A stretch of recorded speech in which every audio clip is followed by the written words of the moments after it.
জেনে নেব আত্মহত্যা প্রতিরোধ করব কিভাবে। এক, কোরআন সুন্নাহর জ্ঞান অর্জন করে। দেখুন, জ্ঞান অর্জন করলেই যে সে ভালো মানুষ হবে, ভালো পথে চলবে, বিষয়টা এমন নয়। কলেজ ইউনিভার্সিটি হাজারো শিক্ষার্থী এখন আত্মহত্যা করছে। তারা কি জ্ঞানী নন? তাদের কি মেধা যোগ্যতা কিছু ছিল না? তারা কি কলেজ ইউনিভার্সিটিতে এমনি পড়তে গেছে না? তাহলে আত্মহত্যা কেন করছে?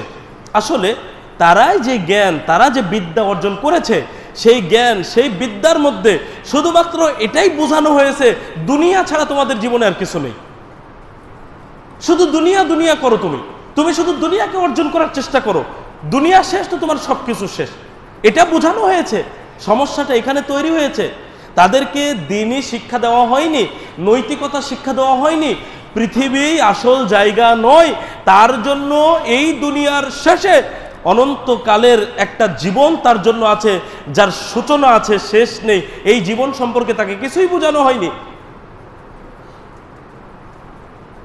তাহলে যে দুনিয়া দুনিয়া করছে, দুনিয়ার পিছনে ছুটছে, সে দুনিয়া যখন পাচ্ছে না, তখন সে আত্মহত্যার পথ বেছে নিচ্ছে। আচ্ছা, যারা দুনিয়া পেয়েও গেছে, ধরে নিলাম, তাদের কাছে কি দুনিয়া সারা জীবন থাকে? ফেরাউনের কাছে কি দুনিয়া আছে? আবু জেহেল, আবুল আহাবের কাছে কি দুনিয়া আছে? নমরুদের কাছে, কারুনা, হামানের কাছে কি দুনিয়া আছে? নাকি দুনিয়া তাদেরকে ছুঁড়ে ফেলে দিয়েছে? ছুঁড়ে ফেলে দিয়েছে। তাহলে তারা দুনিয়া দুনিয়া করেছিল, তারা দুনিয়াকে পেয়েছিল, কিন্তু দুনিয়াকে তারা ধরে রাখতে পারেনি। ওই শিক্ষাটাই আমাদের স্টুডেন্টদেরকে দেওয়া হচ্ছে, দুনিয়াই সব কিছু। তুমি দুনিয়ায় এটা অর্জন করো, ওইটা অর্জন করো, তুমি এটা পাওনি, ওইটা অর্জন করতে পারোনি, তার মানে তোমার দুনিয়ার জিন্দেগি শেষ। তখন ওই স্টুডেন্ট আত্মহত্যা করছে। এই যে হতাশাগুলো ঢুকছে কেন? কারণ তাদের মাঝে কোরআন সুন্নাহর জ্ঞান নেই, তাদেরকে নৈতিকতা শিক্ষা দেওয়া হয়নি, তাদেরকে ইলম শিক্ষা দেওয়া হয়নি, যেটা উপকারী ইহকালীন জীবনের জন্য, যেটা উপকারী পরকালীন জীবনের জন্য, এমন ইলম তাদেরকে শিক্ষা দেওয়া হয়নি। যদি তারা physics, chemistry, biology, mathematics, Bangla, ইংরেজি এই সাবজেক্টগুলোর পাশাপাশি আরবি জানতো, কোরআন হাদিস জানতো, তাহলে তারা উপলব্ধি করতে পারত এই জীবন আসলে ওই রকম কিছু নয়। আমার কাছে যা কিছুই থাকুক না কেন, এই জীবনের একটা শেষ আছে। এবং আত্মহত্যা তো একটা বড় পাপ, এটা আল্লাহ সুবহানাহু ওয়া তাআলা কর্তৃক নির্ধারিত সীমানা, যে মানুষ আত্মহত্যা করবে না, এটা আল্লাহ নিষেধ করেছেন। এই ভয় ভীতিটা যখন তার মধ্যে কাজ করত, তার কোরআন সুন্নাহর ইলমের কারণে, তখন তার জীবনে পৃথিবীতে যাই ঘটে যাক না কেন, আত্মহত্যার পথে কখনো যেত না।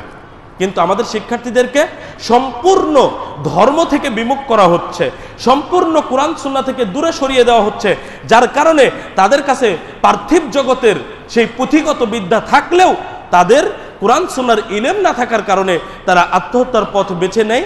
এখানে তাদের অন্তরে কোনরূপ দ্বিধা সংকোচ আসে না। দেখুন, সূরা ফাতিরের 28 নম্বর আয়াতে আল্লাহ সুবহানাহু ওয়া তাআলা বলছেন, ইন্নামা ইয়াখশাল্লাহা মিন ইবাদিহিল উলামা, আল্লাহর বান্দাদের মধ্যে আল্লাহকে কেবল ভয় করে যারা আলিম, যারা জ্ঞানী, যারা কোরআন সুন্নাহর ইলম রাখে, তারা আল্লাহকে বেশি ভয় করে। তাহলে যার কোরআন সুন্নাহর ইলম নাই, সে কেন ভয় করবে আল্লাহকে? তাহলে আমরা যদি প্রথমত কোরআন সুন্নাহর জ্ঞান অর্জন করি, পাশাপাশি অন্যান্য বিষয়গুলো পড়াশোনা করি, তাহলে অন্যান্য বিষয় আমাদের মধ্যে ওই প্রভাবটা ফেলতে পারবে না, যেই প্রভাবটা কোরআন সুন্নাহ থেকে আমাদের উপরে আসবে। তখন আমরা আত্মহত্যা থেকে ফিরে থাকতে পারবো। এইরকম ধরনের যত অন্যায় কাজ আছে, সেগুলো থেকে ফিরে আসা সম্ভব হবে। 2, কোনো বিষয়ে হতাশ না হওয়া। পৃথিবীতে যাই ঘটে যাক,